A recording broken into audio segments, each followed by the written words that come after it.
To see you bright and early on this Monday morning.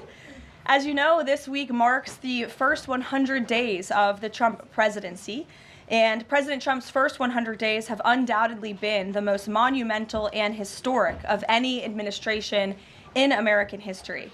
President Trump has already delivered on hundreds of promises he made to the American people, and we will continue to talk about all of them throughout this week.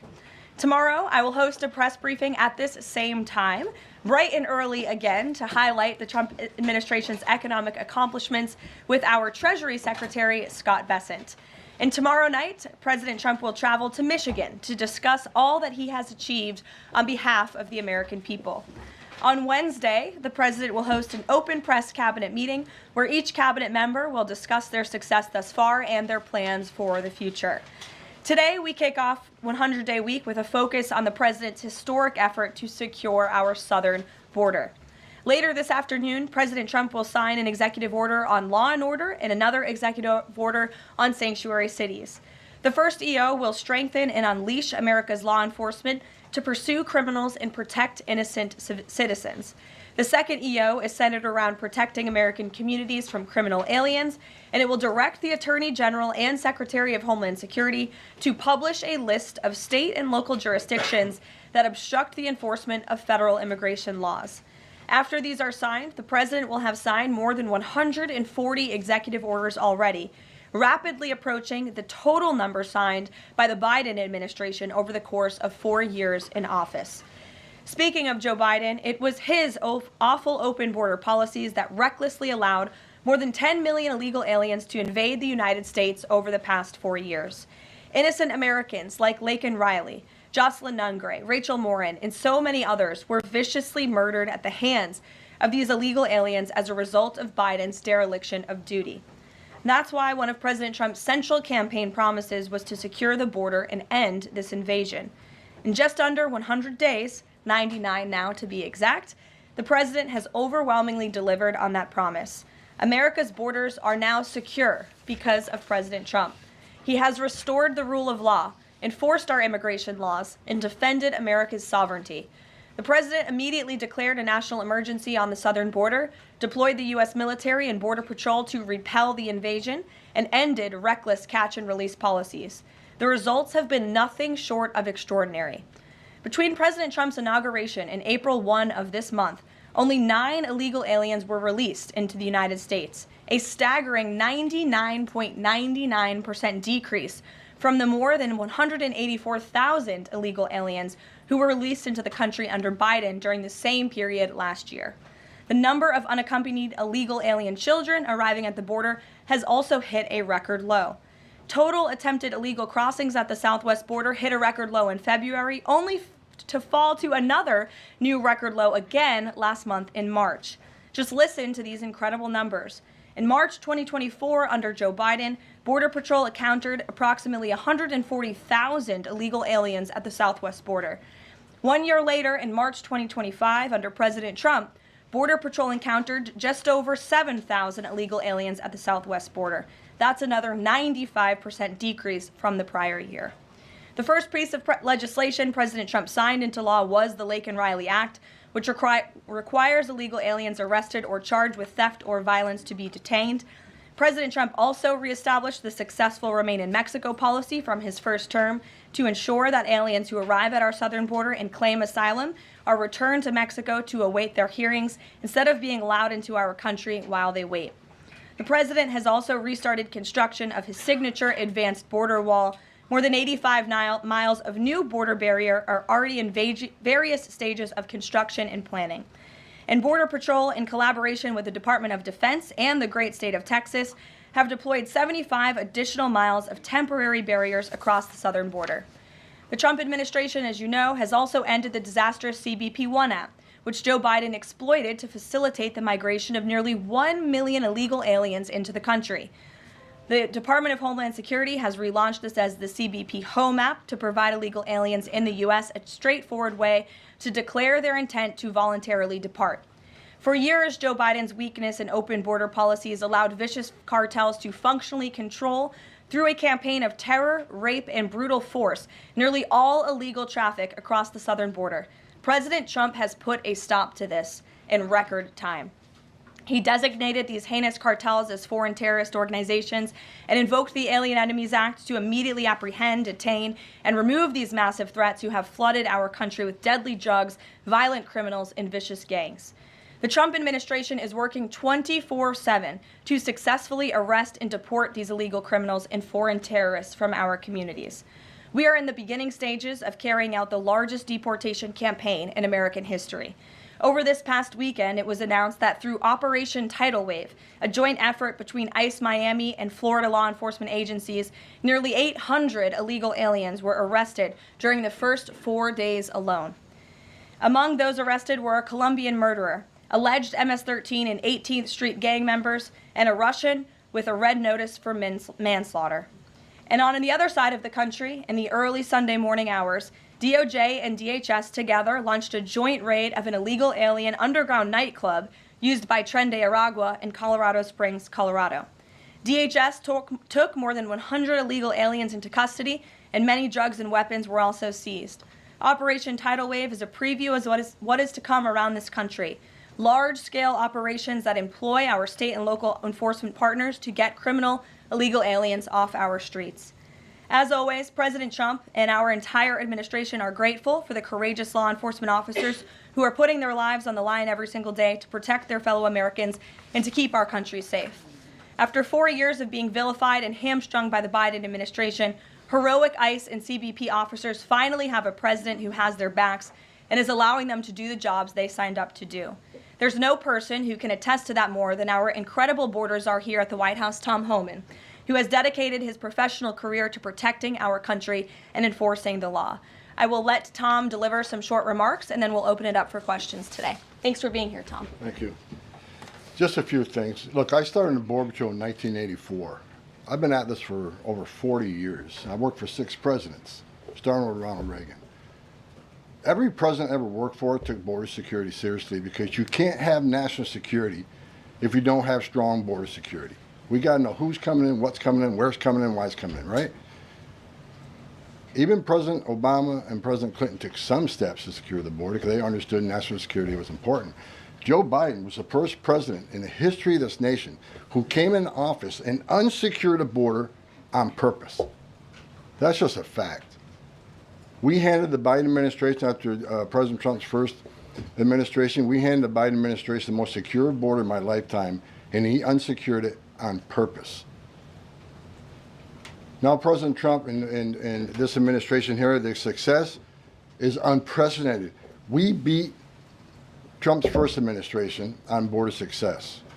Border numbers are historic low. Today, as I'm standing here, we have the most secure border in the history of this nation, and the numbers prove it.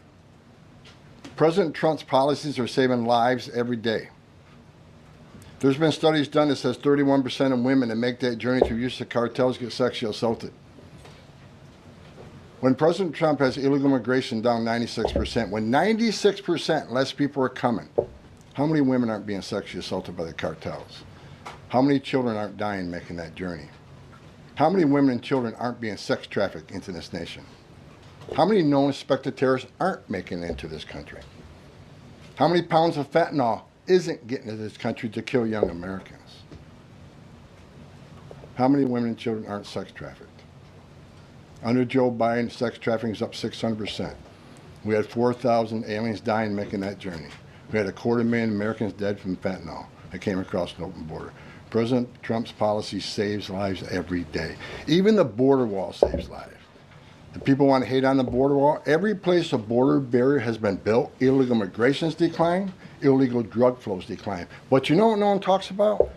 The border wall saves lives. Because the most vulnerable, the women and children, can't get over that wall, which means they're going to a place where there's not a wall. And what's waiting on them? The men and women of the United States Border Patrol who will take care of those humanitarian needs, the health needs right off the bat. We just went over the numbers, and let me talk about a few numbers that are important to me. Under the Biden administration, we averaged over 11,000 many days, over 12,000, even some days 15,000 illegal entrants in the United States. 15,000. You know what the number was the last 24 hours? 178. 15,000 to 178. Unprecedented success. On an average day in the Biden administration, known gotaways. People we knew crossed the border because they're on video, drone traffic, or sensor traffic. Crossed the border, weren't apprehended, weren't fingerprinted, weren't vetted. Average day under Joe Biden, more than 1,800 gotaways. Yesterday, 38. 38 too many? We'll get that to 0. But we went from 1,800 to 38. And finally, that was said earlier, under the first 100 days, or it was actually January 20th to April 1st, last year, 184,000 illegal aliens were released into the United States. Under this administration, 9. 4 of them were material witnesses in a criminal investigation. We need them here to testify in a serious criminal trial. 4 was extreme medical condition. We couldn't return them because they were in such bad shape. And 1 was a humanitarian issue. This is unprecedented success. The border is secure. President Trump saving lives. President Trump has proven no one does this better than President Trump. There is no equal, it's not even close. So God bless the men and women of the Border Patrol. God bless the men and women of ICE who strap a gun to the hip every day, put on a Kevlar vest to not only secure our border and protect our national security, but the ICE agents in the interior, they're removing public safety threats and national security threats every day. While you're all sleeping at 2, 3 o'clock in the morning, there are men and women out there enforcing the law and making this country safe again. And we're going to keep doing it. It's full speed ahead. So I'll leave it at that. Awesome. Thank you, Tom, and thanks for all your great efforts. We do want to open it up to questions. If you have border-related questions for Mr. Homan, and I'm also happy to take any non-border-related questions. I'm happy to take border questions too, but Tom is here offering his time, so we encourage you to ask him questions. We'll start with our new media seat today. As always, Rogan O'Hanley, former Hollywood entertainment lawyer, I didn't know that, Rogan, who got fed up with the far-left ideologies of California and now posts conservative political commentary online for his more than 7 million followers across all major platforms. He joins us today from the great state of Florida. Why don't you kick us off today, Rogan? Thank you, Caroline. In Trump's first 99 days, we've seen a coordinated assault on the rule of law by radical judges. We're thwarting his agenda with an unprecedented number of national injunctions. These judges are providing more due process to violent MS-13 and Tren de Aragua illegal aliens than they did for American citizens who peacefully protested on January 6th. As Stephen Miller has highlighted, it would be utterly ridiculous to have full trials and appeals for the more than 15 million illegal aliens that came across our border under Joe Biden. Many are now calling for Trump to circumvent these radical judges and consider suspending the writ of habeas corpus solely for these illegal aliens in accordance with the terms of Article 1, Section 9 of the United States Constitution, which explicitly allows for such a measure when there is a rebellion or invasion. There's strong precedent for this action, being that it was exercised by 3 of our greatest presidents, Abraham Lincoln, Ulysses S. Grant, and Democrats' favorite president of all time, FDR. All 3 of which are not only celebrated by historians, but are immortalized on our national currency with their faces on there. Furthermore, all 3 used it against American citizens, where in this instance we would only be using it against illegal aliens. I think almost every reasonable American would agree that 15 million illegal aliens coming across our border under Joe Biden counts as an invasion, especially since many, as you highlighted, are now robbing, assaulting, raping, and killing American citizens. Historic assaults on our republic require reciprocal action from our government. Can you please let us know if and when the Trump administration is planning to suspend the writ of habeas corpus to circumvent these radical judges who are infringing on his Article 2 powers and to start shipping out illegals en masse? I have not heard such discussions take place, but I can assure you that the president and the entire administration are certainly open to all legal and constitutional remedies to ensure we can continue with the promise of deporting illegal criminals from our nation's borders. And I also agree with the premise of your question, which doesn't happen in this room often, but I do agree with yours. It is absurd that the previous administration was allowed to allow 15 million that we know about illegal aliens into this country with very little pushback from our judicial branch. But this president is trying to simply enforce our nation's immigration laws and is facing roadblock after roadblock. So we're complying with court orders, but as Tom Homan has said every day, we're going to continue to forge ahead with this mass deportation campaign, and the president is open to all remedies to do that. Thanks for being here today, Rogan. If I can also answer your question, as far as the judges, look, we just arrested a judge, Pam Bondi, for impeding ICE enforcement removals. I said from day one, you don't have to support ICE's operations. You can support sanctuary cities if that's what you desire to do. Sanctuary cities can stand aside and watch ICE keep their communities safe, because any public official, whether you're mayor, city councilman, or governor, their number one responsibility is protection of the communities. And ICE has been clear, we're targeting public safety threats and national security threats. I can't believe there's any elected official, and especially a judge, that doesn't believe we should be doing that, and they should be helping us. But I said from day one, you can sit aside and watch, you can argue against us all you want and protest all you want, but when you cross that line, I've said this 1,000 times, when you cross that line to impediment or knowingly harboring, concealing an illegal alien from ICE, you will be prosecuted, judge or not. And as far as releasing so many people, you know why the Biden administration released millions of people in the United States? No one ever talks about it. I'll talk about it. Why did they release people into the interior of the United States and put them, rather than put them into an ICE bed? Why not put them in an empty ICE bed at $127 a night rather than in a hotel room at $500 a night? They did it on purpose, because when you put them in an ICE detention bed, they get a hearing in 35 days. Court records show 9 out of 10 people claim asylum, get order removal, they're gone. But if you release them and put them in a hotel room at $500 a night, their hearings could be 5, 7, 9 years if you pull out all appeals. And what are they hoping for then?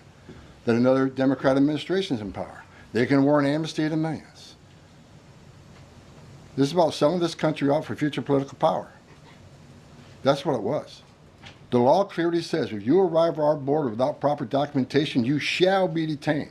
Not maybe, not think about it, shall. And that's what President Trump's doing. Catch and release is over. That's what the law says, and that's what we've done. Harry.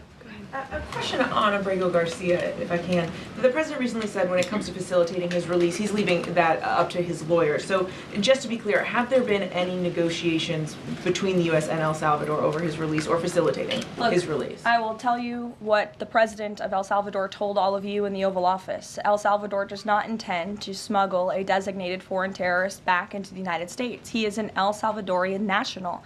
That is his home country. That is where he belongs. And the administration intends to comply with what President Bukele said of El Salvador. He does not intend to send that individual back. So that's a no. There's been no talks. What I have told you is that the president of El Salvador has made this quite clear. Kate. Carolyn, can you tell us more about the meeting between President Trump and President Zelensky over the weekend? Did that meeting change anything? Did Trump leave that meeting thinking any differently about negotiations and next steps on this? Look, the president talked about this after the meeting himself yesterday when he took questions from reporters on Air Force One. He thinks that he is increasingly frustrated with leaders of both countries. He wants to see a permanent ceasefire. I understand Vladimir Putin this morning offered a temporary ceasefire. The president has made it clear he wants to see a permanent ceasefire first to stop the killing, stop the bloodshed. And while he remains optimistic he can strike a deal, he's also being realistic as well. And both leaders need to come to the table to negotiate their way out of this. And I do think that the president meeting with President Zelensky shows that he is exuding a lot of effort and time into this because he wants to be a peacemaker president, which he was in his first term. He intends to do that again. And this is an incredibly difficult situation and conflict that President Trump inherited from President Biden, who allowed this war to start in the first place, but he's focused on solving this problem. Does anyone have border questions? Sure. Okay. Thank you, Caroline. If border crossings are at a record low, why should it still be considered an emergency?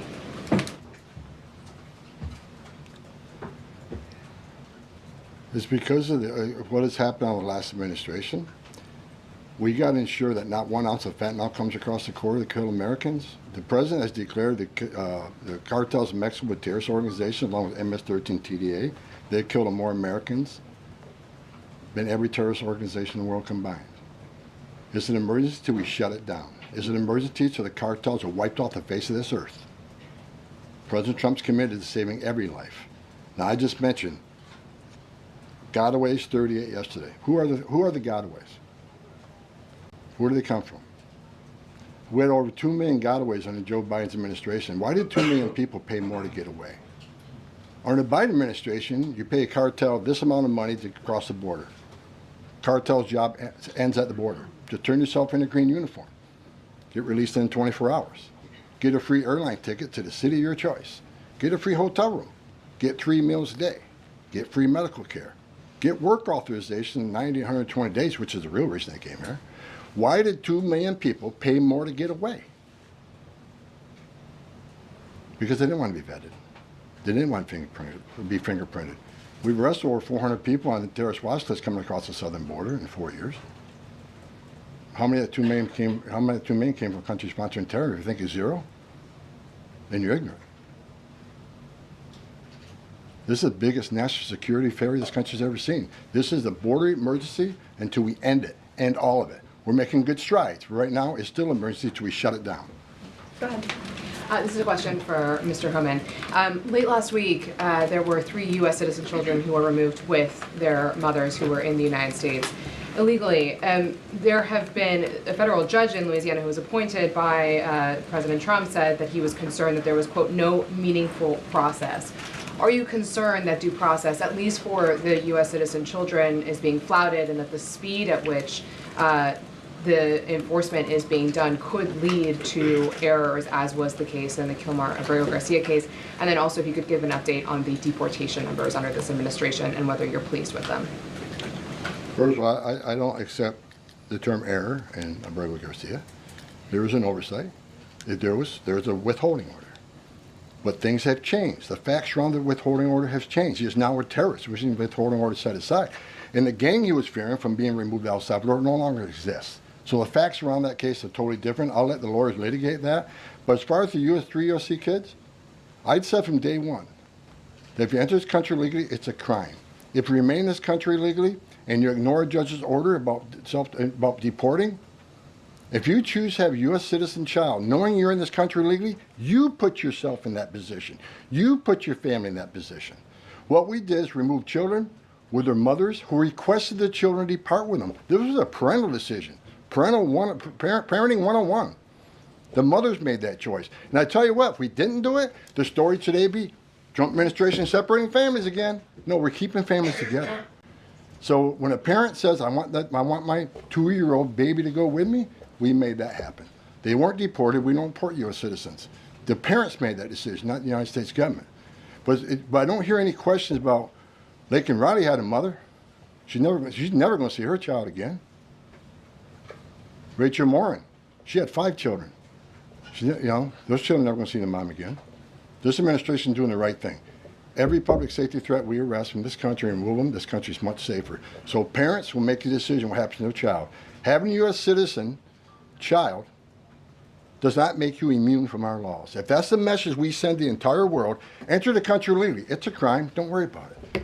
Get order removed by an immigration judge. Don't worry about it. No one's looking for you. And have a U.S. citizen child, and you're immune from our laws, you're never going to fix the border. People will keep putting themselves in harm's way. More women would die. More children would die crossing this border. We got to secure a border by enforcing our laws. We're not making this up. We're enforcing laws under statute enacted by Congress, and it's the right thing to do. Can you give an update on the deportation numbers under this administration? Mr. Homan. What are you asking for? We just provided the Update on numbers. the number of deportations that have occurred under this administration, whether you're pleased with that. Last number I got was 139,000 deportations. Am I happy with the number? Numbers are good. Especially if you look at the ICE numbers. The ICE arrest removals are far beyond Biden. But I read the media. Oh, ICE, the deportations are behind Biden administration. Well, why? Because they counted border removals. We don't have 10.5 million people crossing the border. We don't have border removals. So Joe Biden could have deported 5% of his encounters, and the numbers will still be higher than us on the border removals because we have a secure border, the most secure border in the history of this nation. Compare apples to apples, ICE arrests and deportations are far more than Joe Biden. That's right. Sure, go ahead. Mr. Homan, talking about the border wall, can you give us an update as far as how many miles are being built today? And is Mexico paying for it, as the president said they were going to?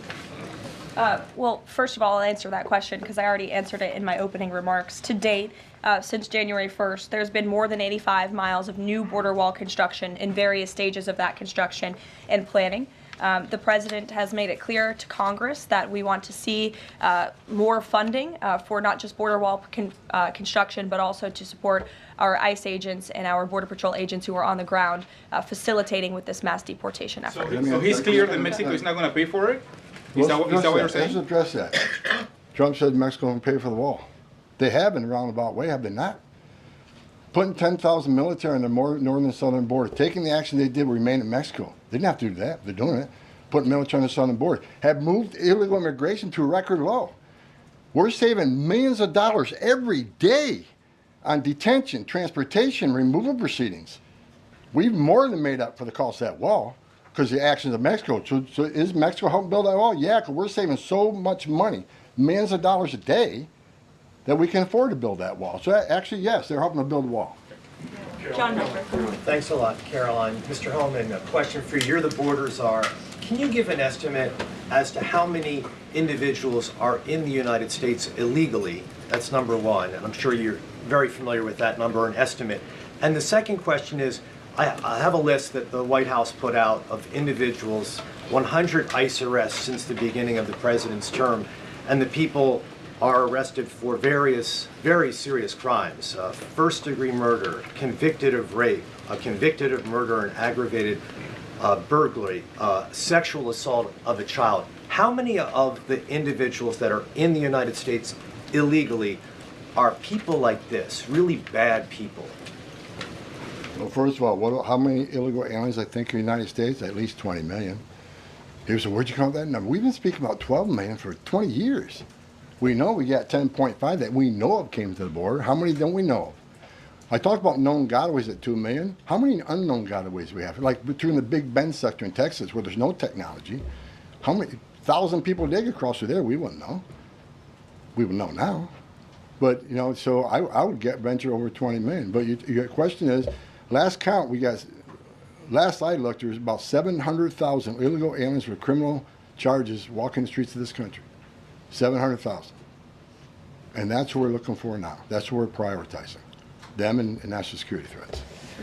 We'll go to the back row. Thanks, Caroline. Yes. For Mr. Homan, I'm Taylor with Spectrum News. We have a station up in Rochester, New York. It was reported you're visiting there tomorrow. Can you talk a bit about the purpose of your trip? I know the Trump administration is suing the city over its sanctuary city policies, how the executive order Caroline alluded to ties into it, and what your message is for communities and community leaders who say, we're able to establish our own rules here. We're worried about this input from the federal level. Can you talk a bit about that?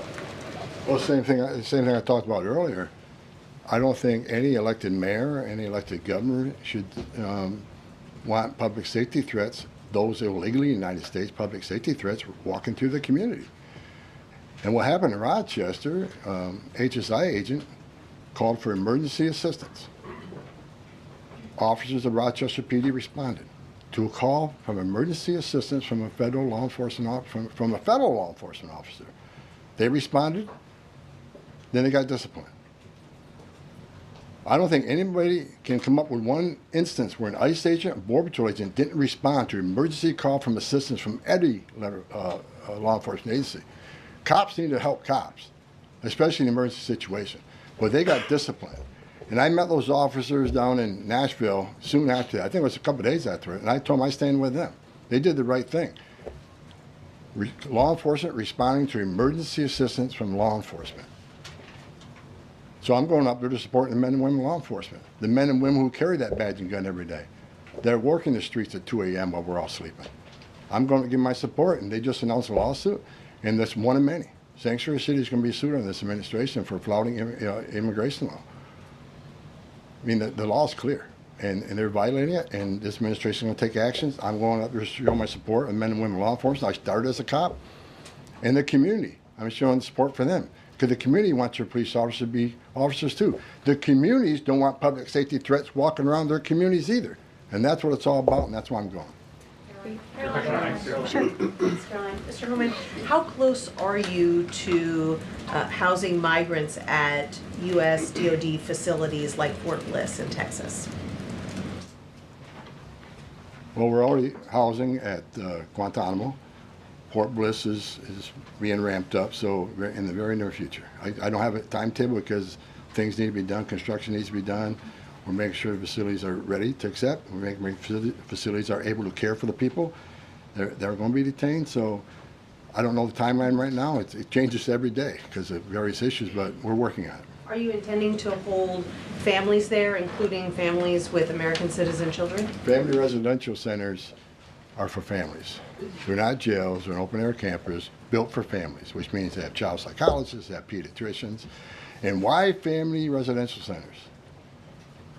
Because we want to make sure that child is with a parent.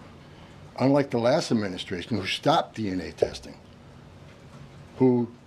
many investigations of children being smuggled in the country with some that wasn't related to them claiming to be a parent. So we're going to make sure children are with parents. We're going to make sure that's actually a family and that child ain't being trafficked. That's the main reason. Regarding the executive order on sanctuary cities, is the administration planning to pursue any more investigations or prosecutions like was done against the judge in Wisconsin, against local officials? Well, we'd have to defer you to the Department of Justice, obviously, for specific prosecutions or cases against individuals. But as I said in my remarks, the executive order the President will sign later this afternoon does direct the Attorney General and also Kristi Noem, our great Secretary of Homeland Security, to provide a list of sanctuary cities in which local officials are not complying with this federal order and are not complying with federal immigration laws.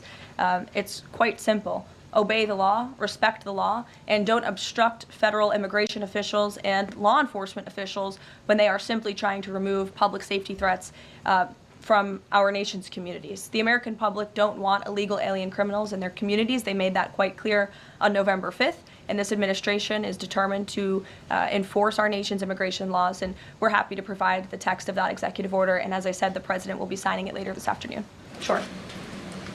Excuse me, I want to talk about farm workers. The President said earlier this month that there could be leniency for some undocumented farm workers. I'm wondering, where do things stand with that? And I'm also wondering, does that at all undermine his message on immigration, that it's okay for some undocumented people to be in the U.S., but maybe not others? Well, the President was referring to our H-1B and H-1A visa programs, and there have been no final decisions on that at all. But the President, I think, what he was intended to speak about, what he was speaking about, is ensuring that we have a clean, legal immigration system that is being respected and obeyed. And the mass amount of illegal immigration that we've seen over the past 4 years in our country completely undermines our legal immigration system, those seeking citizenship, but also those coming here on a visa to legally and lawfully work. And the President wants to make sure that those programs are respected. Reagan. Thanks, Caroline. My question is for Tom. Tom, Reagan Reese with the Daily Caller. Over the weekend, ICE arrested 2 illegal immigrants for allegedly stealing Secretary Noem's purse over the weekend. What can you tell us about these individuals' immigration history as well as their criminal history? I don't have the criminal history, but I know the one that stole the purse is supposedly in the country legally. But, you know, pick the wrong person to steal a purse from. I mean, Secretary Noem's a strong secretary. I know I've been talking about the success of men and women of the Border Patrol and ICE, but under her strong leadership, she's a game changer. So I'm happy to work with her, despite the media I've read that me and Kristi Noem have differences. Me and Kristi Noem are attached at the hip. There's no daylight between us. We're both going to push the president's agenda. She's a strong secretary, and I'm glad she's in here. And I'm glad, but again, that illegal alien, pick the wrong person, steal a purse from. I'm telling you. Mary Margaret, go ahead. Thank you, Caroline. I have 2 questions, one for Mr. Homan, one for you on the White House Correspondents' Dinner. I'd like to start with you, though, Tom Homan. This list has a very high number of sexual assaults on a child. Can you comment on that and why there's so many crimes against children committed by illegals in this country? I don't know why. It's sick. It's the worst crime in the world when you sexually assault a child. I mean, the most innocent of us all. But that's why I made a statement that one time I was going to go to Boston and bring hell with me. And the media went crazy. At Tom Homan says, we're going to Boston and bring hell with them. I was going to bring hell to illegal aliens that rape children. There's not more heinous crime. And as you can see, the amount of child rapists we've arrested under this administration, that could have been arrested under the Biden administration. They were out there. They had their final orders. They were out there, but they didn't go look for them. They were too busy releasing millions of illegal aliens in this country. And the numbers prove it. The removal numbers of criminals was the lowest. ICE had the lowest number of removals in the history of ICE under Joe. At the same time, you had historic illegal immigration on the border. ICE had the lowest numbers in the history of the agency. That shows the difference between the two administrations. We're looking for every one of them. People want to know, okay, when am I going to retire for the third time? I'll retire when every public safety threat, national security threat, child rape is eradicated from this country. That's when I'll rest. Thank you so much. And then Caroline, really quick. Alex Thompson said at the White House Correspondents' Dinner, and I'm going to read his quote, "President Biden's decline and its cover-up by the people around him is a reminder that every White House, regardless of the party, is capable of deception. We, myself included, missed a lot of this story, and some people trust us less because of it." Can you comment on those remarks and whether you agree with that assessment? I do agree with that assessment from Alex Thompson, who I understand won an award for writing a story months and perhaps years after the American people already knew that story to be true. Millions of Americans watched our mentally incompetent president struggle with his day-to-day duties of this office.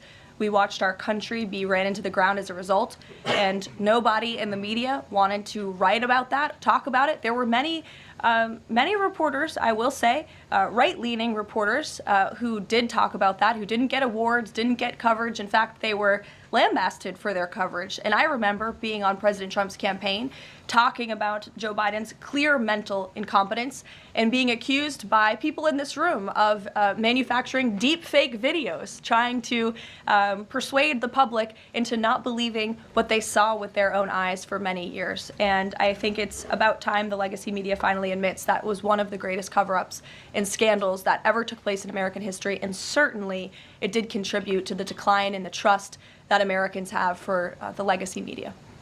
Peter, which, by the way, is why we've made many changes to this briefing room in this White House. It's long overdue.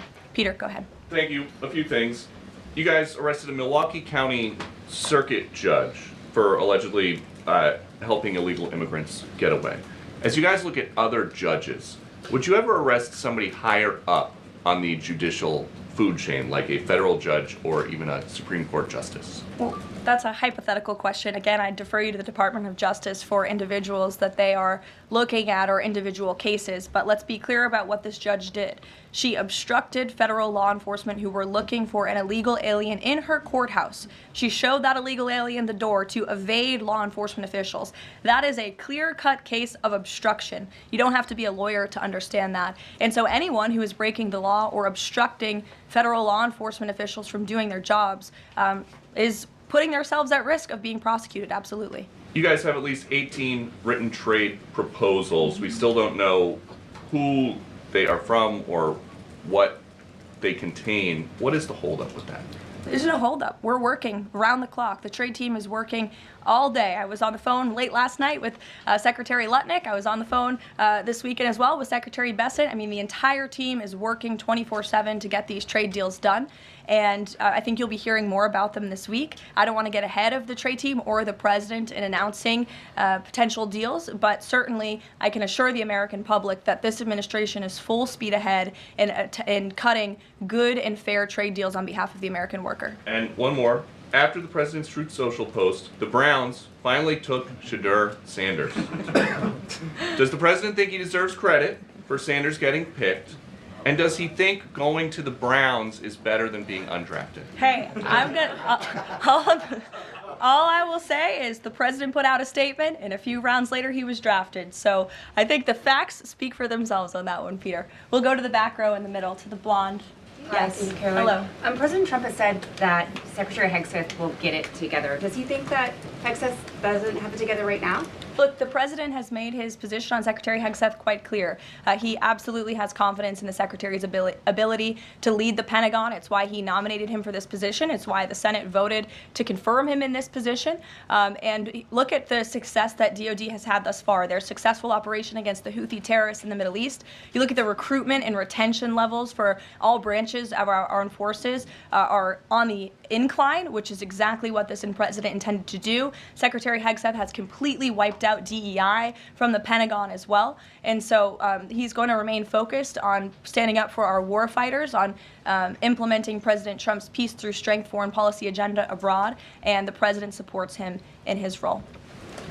Sure.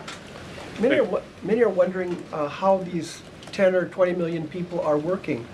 Is there some efforts to clamp down on employment because they're working somewhere to keep staying here? The number of worksite enforcement actions have tripled this year, and it's going to triple again. Because in sanctuary jurisdictions especially, if we can't arrest a bad guy in the safety and security of a county jail, and they're going to release them into the community, that means we go into the community. If we can't arrest them in the community, we'll arrest them at their work site. We got to do what we got to do to arrest public safety threats. There's no sanctuary for public safety threats in this country, so worksite enforcement is going to increase even more than it already has. And another reason for worksite, the last administration stopped worksites. Where's the number one place we find victims of trafficking, victims of forced labor trafficking, and work sites? So not only are we going to enforce the law on work sites, we're going to save victims of trafficking. That's another reason we've increased worksite enforcement. Awesome. Well, go ahead, Brian. Sure. We'll take one more question. Thank you. This is for Mr. Homan. We all walk by these heinous yard signs that are along Pebble Beach. What is some of the feedback that your ICE agents are getting in the field from the community as they remove these individuals from their families, their neighborhood, their schools, or all the places in their community? What's been the reaction that your ICE agents have gotten from the people who live amongst these individuals? The morale of ICE and Border Patrol is at all-time high because they're getting to uphold the oath they took, and they're enforcing the law. Border Patrol and the Biden administration, I met with hundreds of them. They felt like Uber drivers and tourist agents. These men and women joined the ranks of ICE and Border Patrol to enforce the law, make the community safer, and protect national security. I hear it all the time. There's a lot of people in this country who don't like me. I don't care. But when I walk through an airport, I have many people walking up to me and thank me for what I'm doing, and I'm not taking credit for anything. The success of the border and immigration enforcement is President Trump and the men and women wearing that uniform. God bless each and every one of them. But I take a pleasure in seeing it because in 40 years of doing this job, people always want to say, why are you so emotional when you testify? Why are you so emotional on network? Because if they wore my shoes for 40 years, they'd understand why I'm emotional. I've talked to little girls as young as 9 years old that were raped multiple times by the cartel members. And when you get to your knees and you talk to that little girl and everything innocent and pure has been ripped from her, when you listen to the Lake and Riley, 17 minutes, that young lady fighting for her life, don't just think, okay, a young woman died. Think of how she died, the terror that she went through, and these children that are sexually assaulted. I stood in the back of a tractor trailer and 19 dead people at my feet that baked to death. Illegal immigration is not a victimless crime. And so every sick person we take off the streets, especially child rapists, it makes this country much safer. Every illegal alien we arrest, public safety threat, one at a time, makes this country safer. But I got one thing I need to say real quick before I leave. Take your notes from you, Tom. Take my notes from me. I'm going to read it. I don't want any misinterpretation of what I'm reading to you. The registration requirements under 8 U.S.C. 1302. If you're an illegal alien in the United States, this message is for you. You cannot hide from ICE. We're actively looking for you. Federal law requires every alien in the United States who has been present in the United States more than 30 days needs to register. For those 14 years or older, you need to be fingerprinted with the Department of Homeland Security. Federal law requires every alien in the United States to tell DHS in writing if you have a change of address within 10 days of changing that address. Failing to register with DHS and failure to tell DHS about your new address are criminal offenses, and they're going to be treated as such. Starting today. Make no mistake, if you're in the country illegally and you fail to do what the law requires, we will prosecute you, you will go to jail, then we'll deport you. Second law, penalties for failure to depart, 8 U.S.C. 1253. If you're an alien inside the United States who has a final order, this message is for you. If you have a final order, the Trump administration is committed to enforcing our immigration laws, especially for those aliens who have received final orders of deportation. There are currently around 1.4 million illegal aliens who've been ordered removed but remain here in violation of the law. We will aggressively prosecute, consistent with long-standing law, those aliens for failing or refusing to depart or who takes other related actions aimed at hindering their removal. You cannot open the door, you cannot answer our questions, you cannot open your car door, you consider it to evade law enforcement. If you fail to leave the United States after receiving a removal order, we can and will issue monetary fines up to $998 a day. Evading your arrest, knowing you have a final order or removal, is a criminal offense. We will prosecute, then we'll deport you. Get your affairs in order. If you're in the country illegally, work with ICE, go to CBP 1 Home app, and leave on your own. Because we have to find you, deport you, and prosecute you. You'll have a bar placed on you, and you won't come back to this country. You won't be able to come back on a visitor's visa, a tourist visa. If you have your citizen child, can't petition for you. If you're in this country, well, you get your affairs in order and work with us and get yourself removed from this country. That's what the law requires, and we're going to enforce that law. Awesome. Thank you so much, Tom. You can get back to work now. Look, he's already leaving. He's got a lot to do, a lot of illegal immigrants to deport. But thanks, everyone, for joining us bright and early this morning. As I said at the top, we will do this again tomorrow to talk about the economy, which is another promise made and kept by the president. And I'll be joined by the Secretary of Treasury, Scott Bessent, 8:30 tomorrow morning. Today, the president is welcoming the Super Bowl champions, Philadelphia Eagles. If we have any Philly fans, that will be at 4 o'clock. And then the president will sign those executive orders I spoke of and a few others at 5 p.m. So we'll see you all later. Have a great day. Thanks, Caroline.